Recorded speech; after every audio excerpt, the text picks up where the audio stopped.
Le comité de pilotage du dialogue intermalien s'est présenté face aux organisations de presse et aux professionnels des médias et les faits tiers ce samedi 13 avril 2024.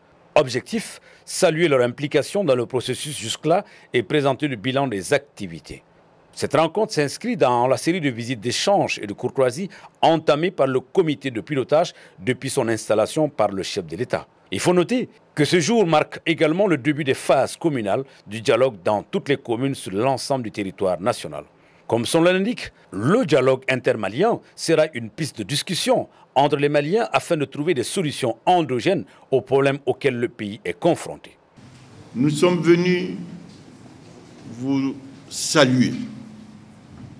C'était prévu que nous venions vous voir après le tour que nous avions effectué dans toutes les institutions de la République. Nous avons rencontré l'ensemble du gouvernement à la primature.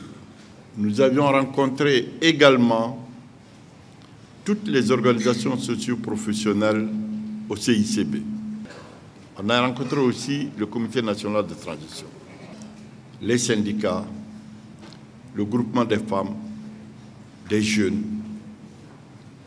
et toutes les autres associations regroupées, les partis politiques. Nous avons rencontré également les confessions religieuses, les légitimités traditionnelles, pour leur faire part de l'initiative prise par le chef de l'État, le colonel Assimi Goïta, lors de son message adressé à la nation pour le nouvel an, le 31 décembre 2023.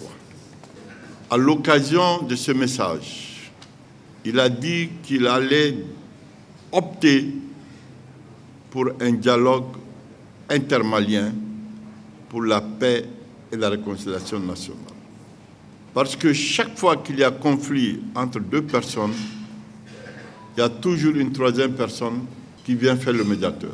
Et lorsque la troisième personne qui fait le médiateur opte pour une des parties, ça devient difficile. Nous nous sommes réunis, le comité du dialogue intermalien, pour préparer des termes de référence qui constituent notre outil de travail. Nous avons discuté entre nous ces termes de référence. Et ce comité de pilotage regroupe, de notre point de vue, toutes les sensibilités de la nation malienne. Et lorsque ce document appelé termes de référence a été élaboré, il a souhaité qu'il y ait un atelier national pour sa validation. À cet effet, nous avons eu à convoquer les représentants de 19 régions, plus le district de Bamako, les représentants de nos compatriotes établis à l'extérieur, pour venir passer en revue le projet élaboré par le comité du dialogue intermalien. Le président du comité de pilotage, Ousmane Issoufou Maïga, a saisi cette occasion pour solliciter à nouveau la contribution de la presse nationale.